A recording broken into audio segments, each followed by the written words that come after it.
welcome you all to this panel today on Women's in Sports Day. It's a big day today and we celebrate women in sports, but I'd like to take you back to 10, 20 days ago.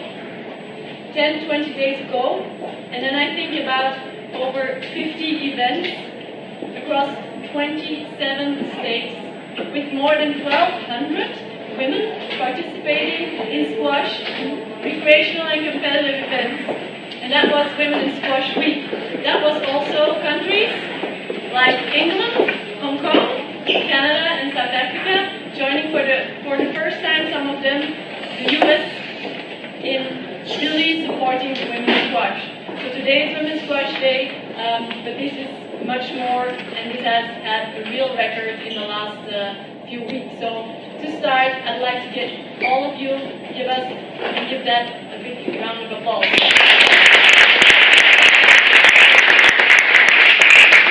That round of applause goes to US Squash as well, because it's US Squash vision to ensure that girls and women actually can advance their lives through squash. We made them stronger, and we think that squash gives them a great opportunity for their careers and even after their careers. How to do that, how to get them stronger, well, that's exactly the topic for today. We want to activate women to play more and to play better. I've got here 3 panelists with me to give you and us and me all the answers to all our questions. We have about 35 minutes of questions that we've prepared together, and then we have about 15 minutes for you, Q&A, to fire all your questions at us. But let me first introduce my 3 panel members here next to me. So I've got here Niki, Clements, coach at Haverford College. She of the women's and men's team. Over the last years, she has led the boards to 2 consecutive titles in their division titles with their teams. She's a graduate at Bowdoin, a 2 times All-American athlete. She has a Master in Sports Management at the University of San Francisco. I'm trying to get this all right. While doing that, you got to a 78 in the world, and you're coaching from the youngest kids all the way to adults, correct? That's correct. Welcome, Niki, and thank you for being here with us. Very happy to be here. Thanks for having me. Next to Niki, we have Amy Gross. Amy Gross, as a junior, as a player, she has been the #1 ranked in the US in several age divisions. Amy, you've been an All-American at college. You captained the EL team to a 3rd consecutive title. You are passionate about psychology and sports, and you have a graduate in psychology while coaching the Penn women's and men's team. She has founded, and you are active today in a peak performance company, guiding teams and individuals to just optimize their performances. I'm very happy to have you here today with us, Amy. Yeah. And then last but not least, I'm not sure whether I have to introduce her to you guys, but we are very lucky to have Jenny Duncalf with us. Jenny, currently still a professional player. I think I've known Jenny for, I don't dare to say, but 25 years now. Jenny has been on the tour since 1999. Your highest world ranking was #2 in the world. You have amassed countless tour titles. You have represented your country over 100 times, guiding them to world titles, to European team titles. I think you are a legend in England and in women's squash, and we are very happy to have you here at Jenny as well. Thanks for having me.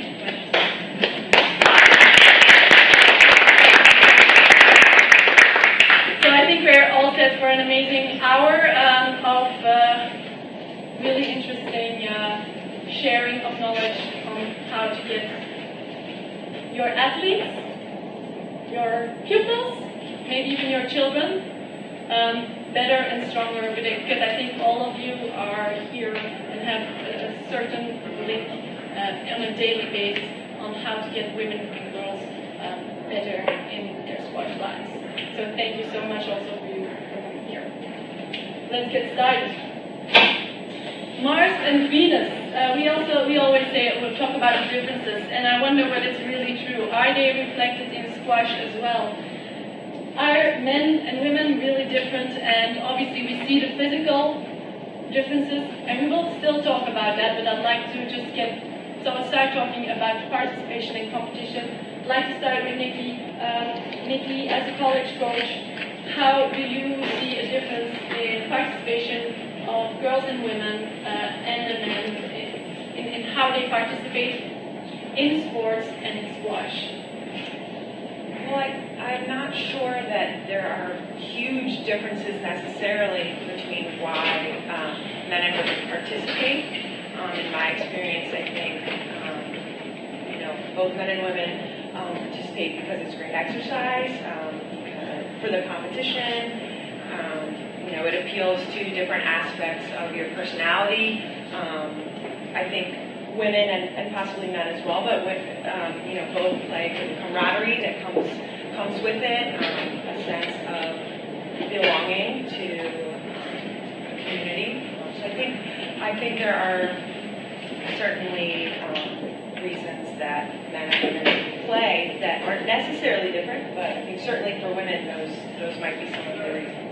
Is it harder to get the girls involved in the participation at college than the men, or in my experience, no. It's been great to see players of all genders, try out and be curious and want to know more. So that's been nice. Nice. You mentioned friendship there. Is that experienced in a different way in the participation of the sport at college or in general? Maybe sometimes, yeah. But I think that both men and women, that appeals to them and why they choose to stay. Okay. And then obviously there's one aspect, there's the participation. We all like to participate. But then as you start participating, competition comes.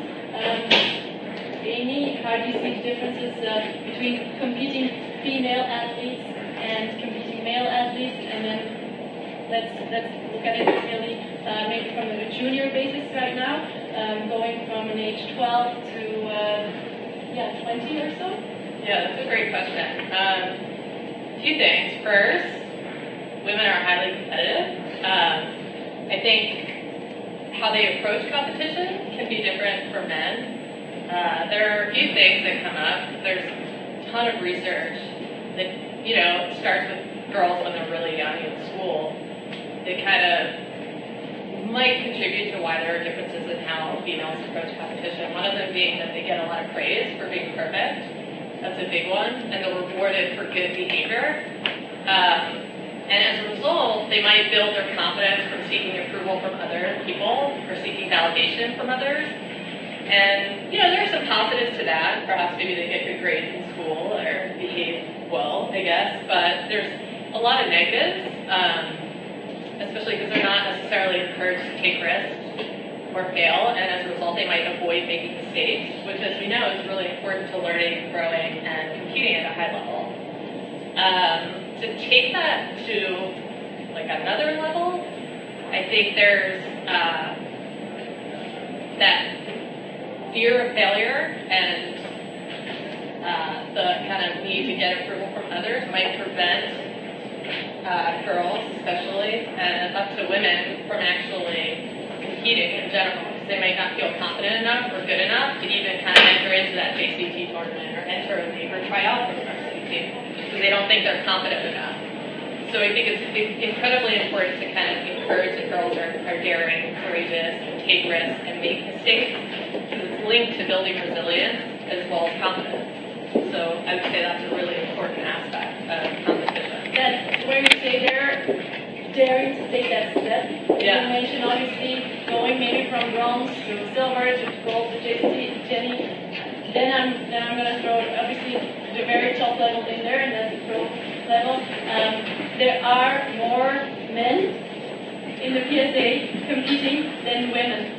Do you see the same thing? I mean, do you see there is a little bit more hesitance for people to say, for women to say, I'm going to go pro?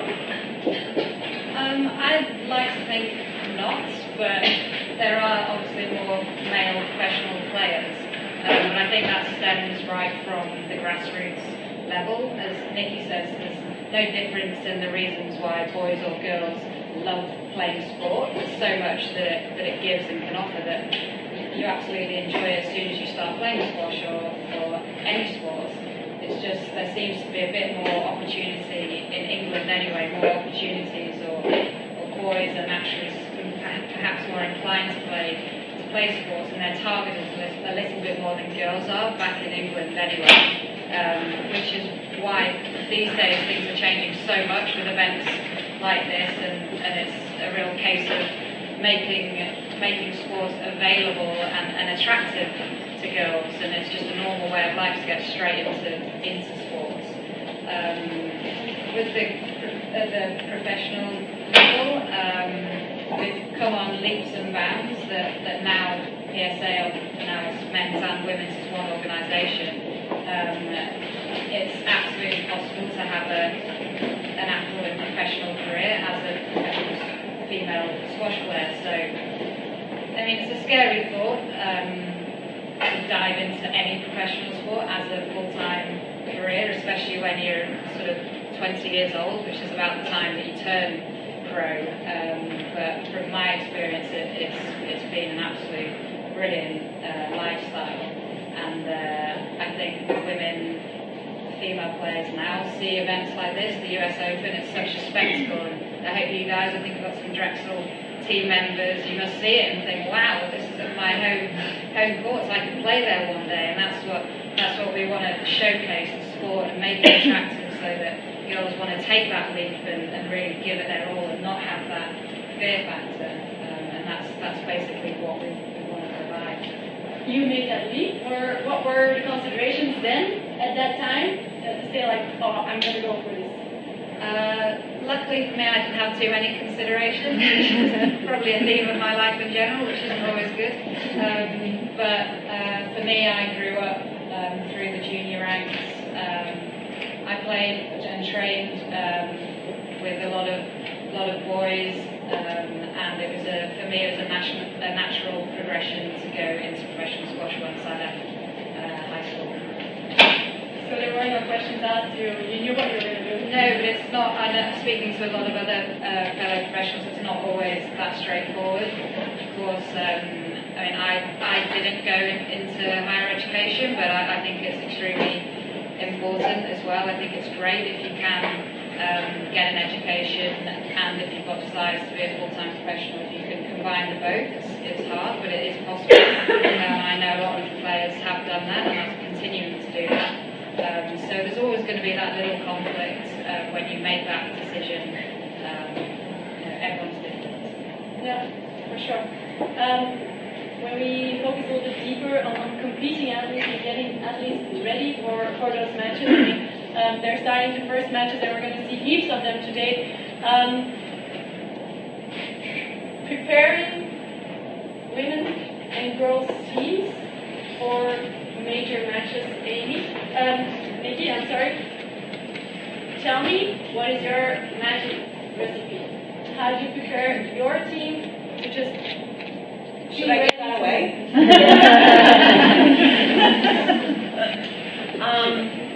I think not necessarily that day before, the week before, but in general, I think having a really strong team chemistry really kind of lets that naturally happen, and kind of touching on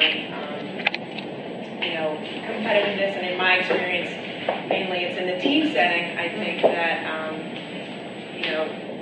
women and again men, certainly I've experienced it on both teams.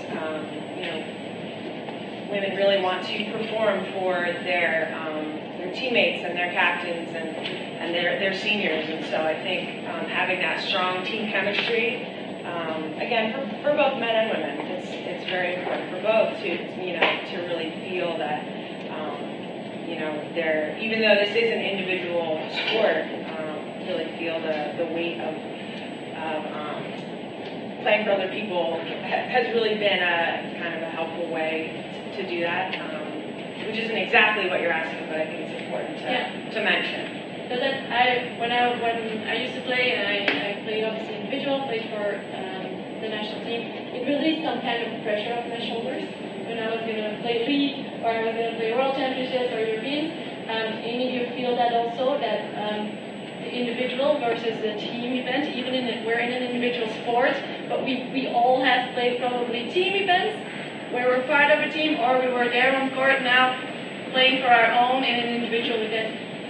From a psychological point of view, what's happening with our brain? Challenging question. Well, there are definitely pros and cons. I think many people would agree, especially when you're playing an individual sport. I think for a lot of people, playing in a team environment gives you that higher purpose. You're not only playing for yourself, you're playing for your teammates. As Niki said, you're playing for your coaches, maybe, your school, other things like that. So I think that can help, especially because it's really lonely. It can be isolating playing individual sports. So you have that built-in support system automatically, which is great. That can relieve a lot of stress. That being said, being part of a dysfunctional team can, as we all I'm sure have, is not ideal, where you don't have kind of effective communication or that trust or safe environment where you feel like, you're accepted but also can voice your opinion. I know especially within individual sports too, it's really hard talking about the competition again. It's healthy competition is really important, and that needs to be emphasized, especially with girls. I think sometimes if they are competitive, it's a bad thing. It's labeled as a bad thing, and that can create a lot of tension on teams, because they can't really leave their competition on court. It carries over. It can create a divide, and it can, I'm sure you see it. It creates. Why does that carry over? Why does that carry? Well, I think that in women's squad, and you have to tell me, and other sports as well. I think in general in women, when we interact, the competition and the way that we really want it, it just carries over much more, and the men just can leave them on that court and close the door. I think that's what it is. Men compete to win, and it's as simple as that. And women play to win, but there's other dynamics going on, which is kind of what I'm thinking Amy's talking about, and the question you're asking. There's nonverbal language that happens between a group of women that you don't necessarily see in a group of men. I think that can really just add dynamics that complicate your aim towards the goal. And how do you guys yourself for that? But I was just thinking, I think sport in general reflects the society that we live in, and still women in everyday life, if you're seen to be maybe deemed as slightly over-competitive or aggressive, it's noticed, whereas for a man to do that still, it's not even noticed, it's just expected, or it's a norm. Whereas a woman behaves like that, it's not always seen as a negative at all, but it is noticed. And when you play on court, it's probably the most competitive environment you can get for like a box with two gladiators, so to speak, doing anything they can to win. And the guys are completely comfortable being physical and leaving it on court. And I'd like to personally think that a lot of the girls are fine with that as well. Like, we're a lot more used to it. There's a lot at stake when you play, but you're always going to get the odd discrepancy. And if we're being honest, and you're right, it does tend to spill over a bit more with women, whether that's the different emotional makeup or whatever, but it is a fact. It doesn't happen that often, and I don't think it should. I would also say, I was just going to say too, I feel like even with the highest performing athletes that I work with that are fierce competitors, super tenacious, there is that fear of being labeled, I hate to use this word, like a bitch, because they're aggressive or assertive. and are competing to win, as you said, Niki, and really are just putting everything out there. And I've had, world-ranked players that actually would rather be perceived in a favorable way and be nice and, likable, and instead of actually competing and taking their performance to the next level and really. Yeah, I think he's exactly right. I mean, I was curious about I wonder if, Jenny, you see it less, and Amy, some of your, clients, if you guys see it less because those athletes learned earlier or have more practice with that uncomfortable dynamic. Because I think, on a college level or with juniors, I've definitely seen younger girls battle with that constantly. Just aggressive is not the same as being mean. And I've never had to say this to my men's team, but I've definitely had to say to my women's team, it's okay to be competitive. We need you to be competitive, and here are the reasons why. Here's why it benefits the team. But that doesn't mean that you are being rude to your opponent or your teammate. Yeah, absolutely. I'm all for being competitive on court, and I think there's a massive difference, as you say, being competitive and perhaps bad gamemanship or opportunity is completely different. But I think it does go back a bit to that. I think young girls especially, compared to young boys, as a junior growing up, I feel like you do care more about what people think of you, and that's human nature. You can't sort of deny that. But yeah, as you get older, you learn to deal with it. You become confident and you have experience. But there is definitely, I would say, girls worry a bit more about what they look like. I think it's socially nurtured. I have a 10-year-old boy. I've got an 8-year-old girl. We've moved twice from Europe, and then twice within 2 years every time. And they have to get used to the school. And so my boy just goes in and he tries to run the fastest, tries to be the strongest and whatever, and he gets the most friends. If the girl would do that, that would be a different thing. But I think although this happens, we have to make them resilient. In one way, you have to make them the strongest people. And at the other end, I see that some girls, then if you have the really strong ones, then you have the weaker ones who are not weaker, but less resilient, who don't then know how to react to that opponent who is aggressive.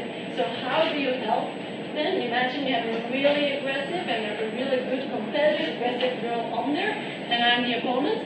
How are you going to help that girl to react to that who is maybe still a little bit in her shell? Well, I think the first thing you can do is send them to Amy for performance coaching.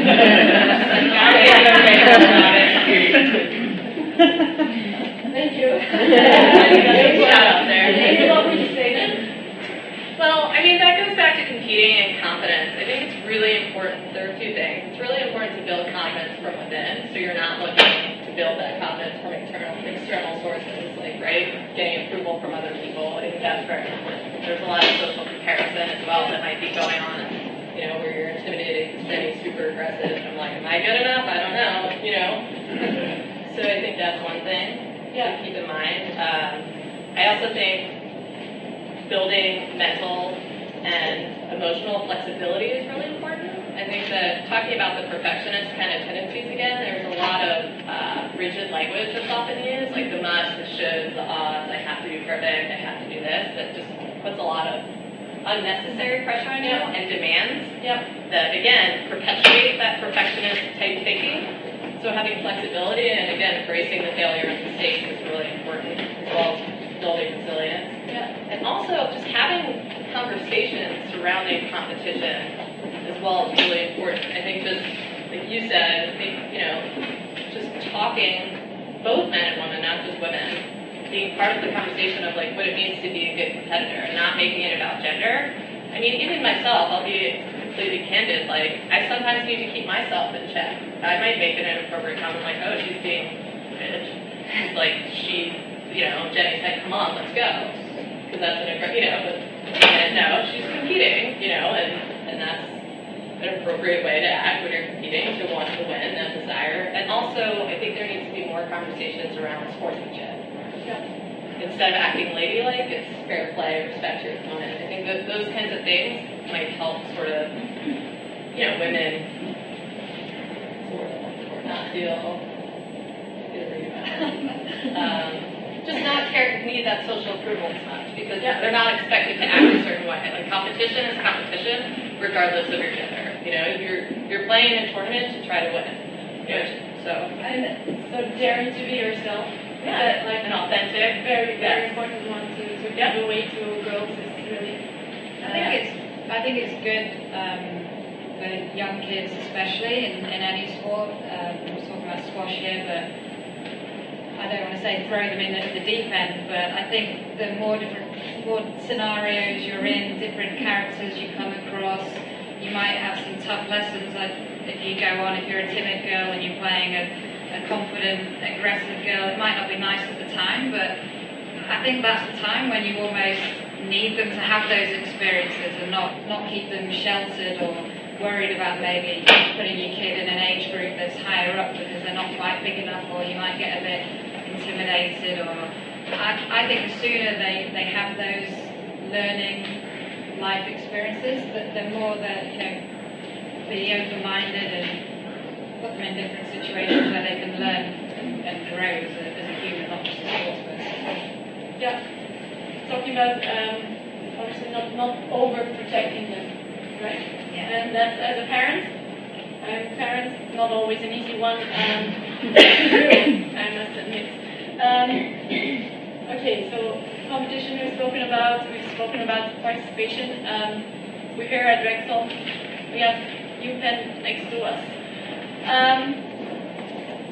As a European, I think this is the best place for young athletes to be in because it's I think it's the best country in the world where people can really aim high, athletic-wise and academics-wise. So I want to talk about academics, education, and sports a little bit, and how you can combine these two to the very highest level, and what that takes from us, and what we get from them, and how much stronger that makes us.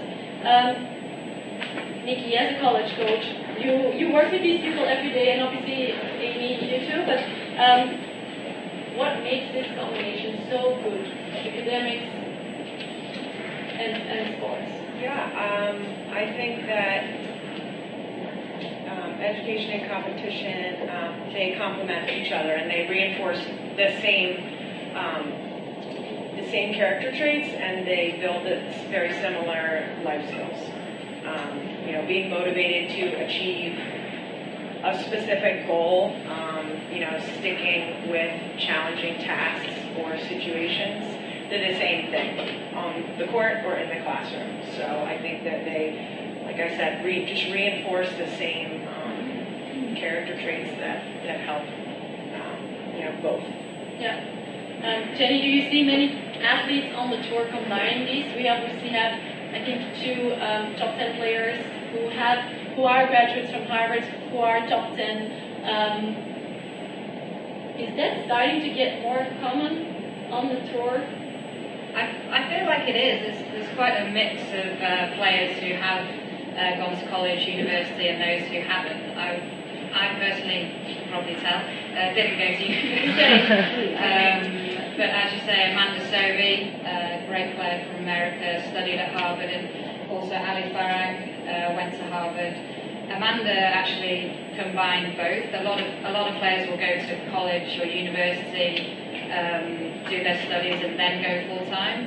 But Amanda Sovey did, it helps that she's a fantastic squash player, but she pretty much competed on the WSA tour at the time, maybe like 75-80% of the tour. She had to miss some tournaments, but she did both very successfully.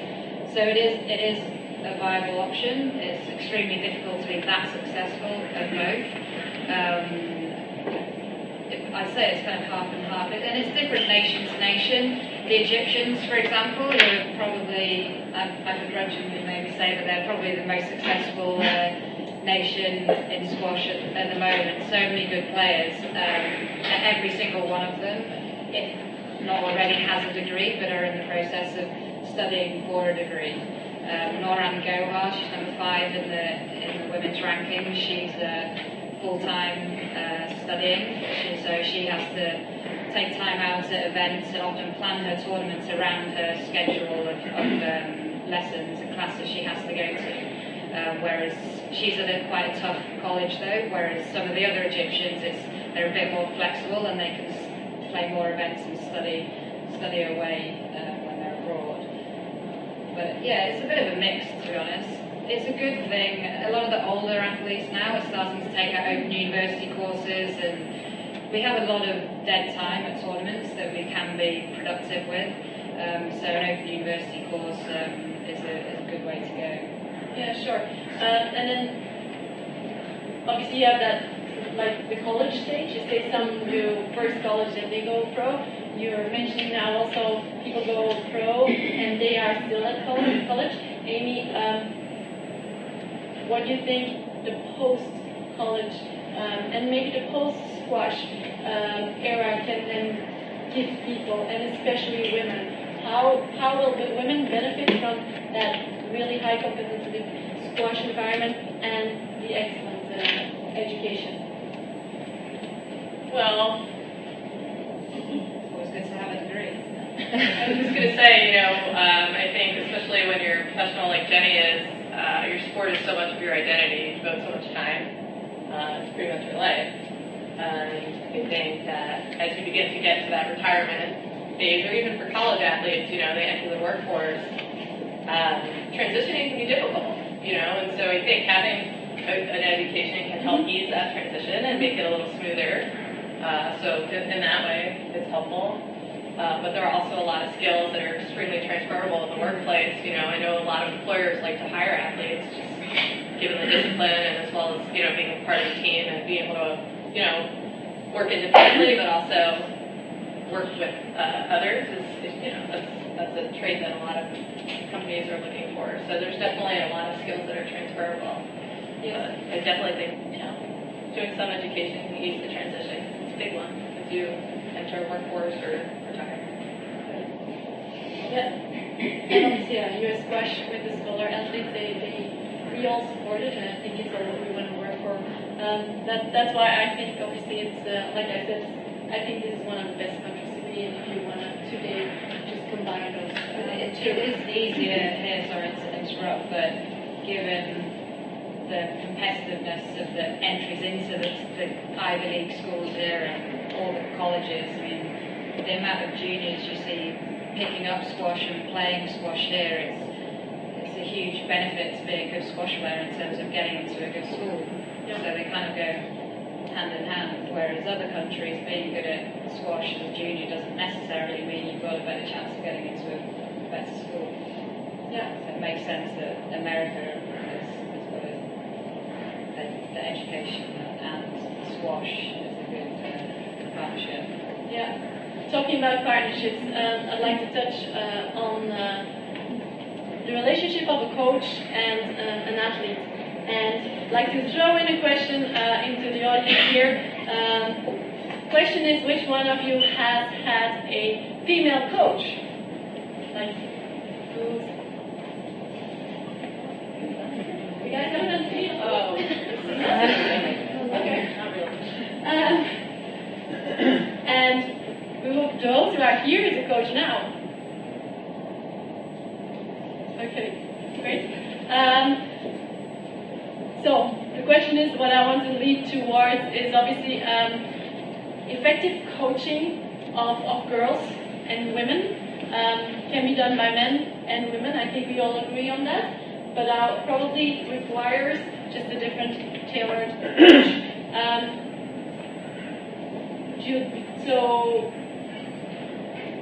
you guys, we can shoot the one who wants first, but what do you think that are definitely the most effective ways to coach women compared to men? Shoot. Well, I think you're right in that the gender is not necessarily the person, at the front of it's not a main factor. I think the bond between the player and coach and how well the coach understands how the person operates, I think is important to acknowledge here. But I think that being said,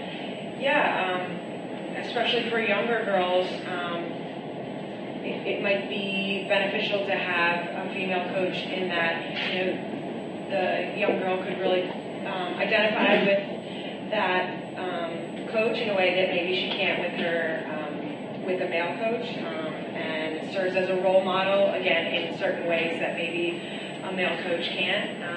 And then I think also,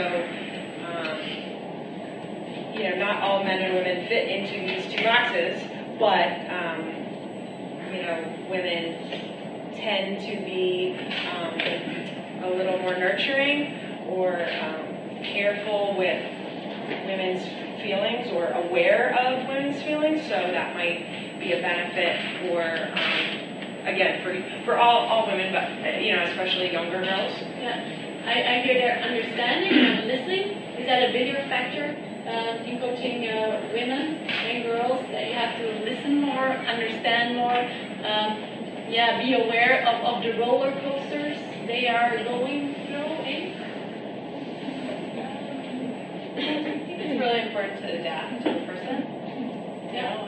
Gender is important and it plays a role, but there are different temperaments out there and personalities. So I think going in there with an open mind is probably more important and not making assumptions. Especially, you have a lot of coaching advice. There's so many coaching experience. There's so many people, that you get interacted with. So I think, again, adjusting and going and treating everyone and customizing for them is important. I'm not a coach, but from a player's perspective, or my own personal player's perspective, I've only been coached by male coaches, only a couple, like 2 or 3. And I would never change that. I've enjoyed being coached by them. But I'd be lying if I said there wasn't the odd occasion where I just thought, God, you've got no idea. Not that many occasions, but sometimes. Ashlyn Blake in the audience, she's a former professional player. You were coached by Liz Irving, who's former world number 2, coaching Nicole David, and I know speaking to other players that she's coached, they've found that as a woman and an ex-professional player, she's been through the sport and can obviously relate. I do think female to female you can relate better, and a couple of times I've wondered, what would it be like to have a female as a coach, and maybe they would slightly understand that little bit more. But of course, that's not to say a girl should always have a female coach at all, because I've had great coaches. But there has been the odd time where a bit of sympathy or empathy would have gone amiss. And then you're saying obviously there has been that odd time, and I think as women and as girls, and obviously men as well, but we all go through different stages in our life, and there's probably these stages where you need just more that identification with, hey, this is what I'm really feeling. So I think at these stages it could be really helpful. Sorry. Yeah. Not to go backwards to the team. Talk about individuals against teams, but that was one positive of playing in a team.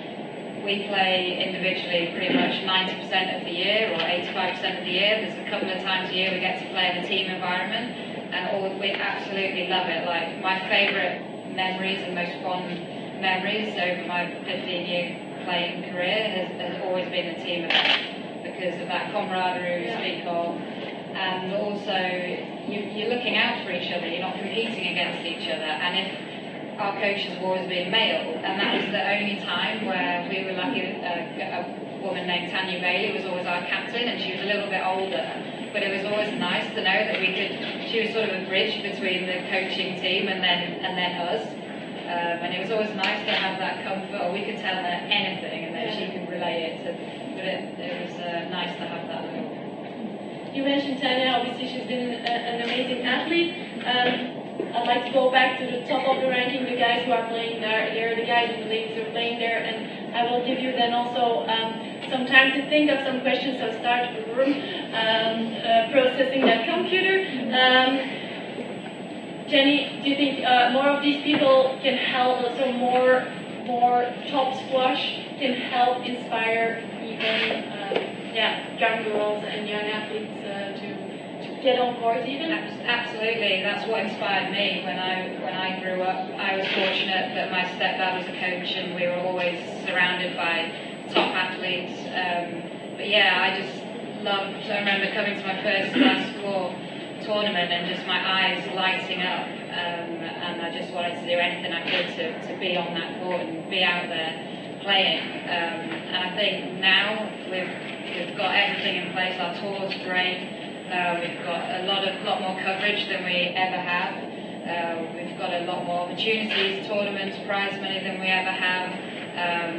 And yeah, I mean, the more and more girls, boys as well, I don't know if maybe girls, but a huge objective of PSA and England Squash back home is to get participation figures up for girls in sport, and if we can show them and make the top female athletes more accessible, which they're so approachable, they really are. So if you guys are ever around, like whoever, tell your family and friends to come and have a chat with any of the players. We want to have, we're all on one team here, we want more people involved in squash, especially girls. And yeah, I mean, events like this have got to be the way to show it. Yes. Okay, up to you. We will, I invite all of you now to have any questions to shoot them either at one of these ladies directly, or you just shoot them and any of them responds. You don't have a certain question for a certain person, but yeah, are there any questions here? In the back. Hello, my name is Cornetta. I don't know if that's what we're doing. So you all mentioned how important it is to have women coaches to coach you throughout your process and journey in squash. But as you know, you guys are coming towards the end of your career or still competing now, how important is it for you to give back some of your time to inspire not just college level women who are playing, but also younger than that, women or young girls who are still in middle school, who are just starting? How important do you think it is for women who are competing at that collegiate and above level to give back some of their time? Good question. I think it's really important. As I said, yeah, I am coming to the end of my playing career, and when I was early 20s, I probably didn't really think about it too much, but now you come to these events, squash marks are hitting later today, and you get on court with different girls, and you really see how important it is to give back. And I always think back when I was younger, I was desperate to get on court with any sort of player, watch any squash, and I think as players, and you don't have to be a player, but anyone involved with squash, to just involve each other and help them improve or whatever it may be. I think it's important to keep that up. Always give back. Other questions? Yeah? So we play here at Drexel, and we got 2 male coaches, and obviously we have people like Laura and our sports psychologist and our old coach Kelsey like to have women kind of encouragement and support, but like as a team dynamic, because we have a load of freshmen coming in and just kind of, you know, encouraging competitiveness, but like not being a bitch and stuff like that. So just, do you have any advice kind of for kind of team encouragement and It's so great that you guys are here and that that's something that you're already aware of and anticipating. So I think that's a really good sign already, that you're aware of, you know, how you want your team temperament to be. So I think that's great that you're aware of it. I think the seniors and captains really have so much influence, more than you realize, and even when you don't know and you're not aware, they're always watching you to look and absorb, you know, and again, it could be things that you say, but also just the way that you act and the way that you approach competitiveness. So, you know, I heard, you know, our underclassmen, you know, speaking about a senior who was so good. I mean, multiple times they would mention, you know, she's so good at being a great, being nice and being a great teammate, but also being so serious in practice. So a lot of it is behavior, you know, really just practicing what you preach. So talking about it as a group, but also just serving as a leader in your behavior. I think that really can show underclassmen, okay, it's okay to be really competitive, and she's, you know, that doesn't make her a jerk. You know, so I think, you know, talking about it as a group all the time is helpful, but also being aware of, you know, just doing it yourself.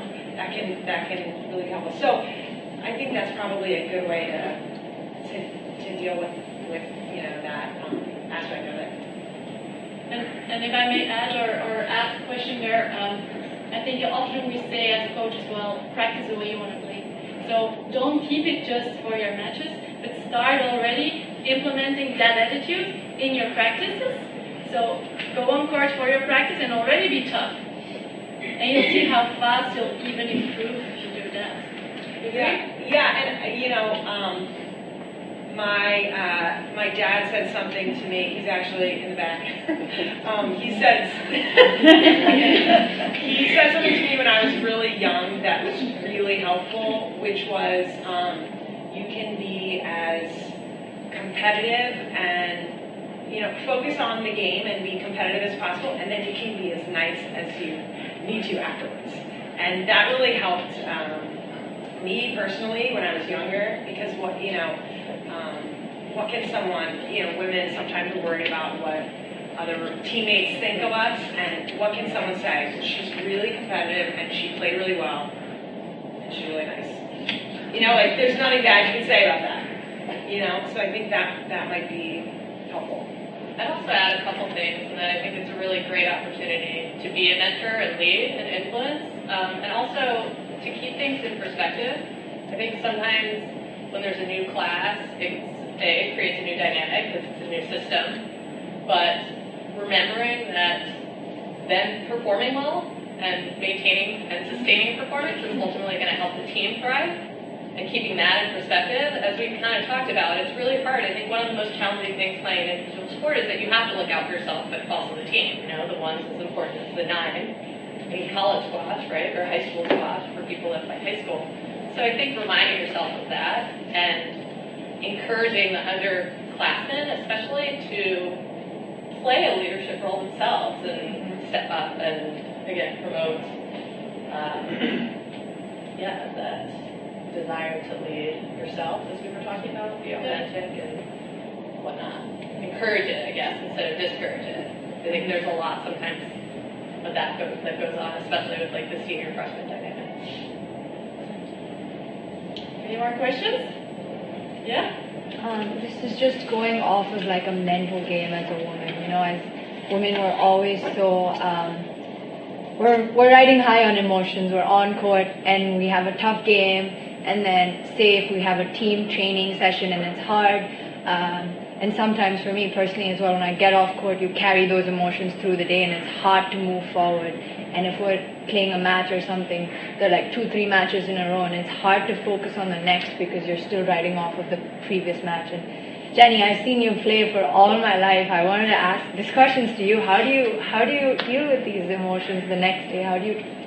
It's a good question. If you've seen me play, you probably realize I struggle. I wish I knew the answer, I honestly do.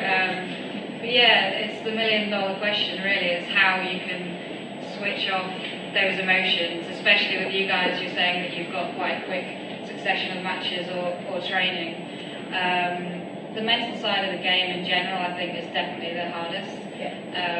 So it's just a process of trying your best to find ways or techniques to try and compartmentalize your match and then whatever you're doing in the next few hours. I think it's healthy to to recognize what has just happened, why you're feeling those emotions. For years, I couldn't stand losing, and I just didn't want to think about it, and that was actually a bad way of doing it. You have to learn. I know it's cliche, but you learn more from your losses than you do from your victories most of the time. So firstly, I'd say recognize why you've lost, or if you've got a match later on or training, just, I don't know, maybe even if you can, make a couple of notes and then deal with it another time. But yeah, you just got to try and put it in perspective. As I've got older, I've tried to have more losses, and it's almost harder, but it's trying to put things in perspective. And you know, it's a game of squash at the end of the day. There's a lot worse things that can happen to you. But I'd suggest, first of all, try and learn why you're feeling like that, and then it's a process of a bit of trial and error of coping mechanisms of what for you might work, whether it's doing a puzzle for 20 minutes or watching some TV or just something to distract you from it, but not to ignore it completely. At some stage you have to try and really delve down, and the most important thing, I think, is to be completely honest with yourself about how you're feeling, whether that's you're worried about what people might think, but you really have to get to the crux of the problem, if it's a problem, before you can try and go about solving it, and that's the difficult part. There's no easy answer. Thank you. One last question? It's for Jenny. Do you have like a specific pre-match routine to like kind of like leave all those emotions like off the court before you go in? It's kind of varied over the years. I think every player is different. My warm-up or preparation could be completely different to Amy's, but for me, I try to the day of a match. Well, leading up, I don't know how your college matches work so much, but if you know who you're playing, I think it's good to have that your opponent in your mind as you're training in the build-up to the event. I'm a pretty relaxed character, so I don't go overboard on getting stressed out about my matches or who I'm playing. So the day of a match, I'll try to sort of just be relaxed most of the time. I'll watch if you've got any footage or anything like that you can get your hands on, or if you've seen your opponent play before, try and mentally picture them and have a couple of, try and get a game plan together.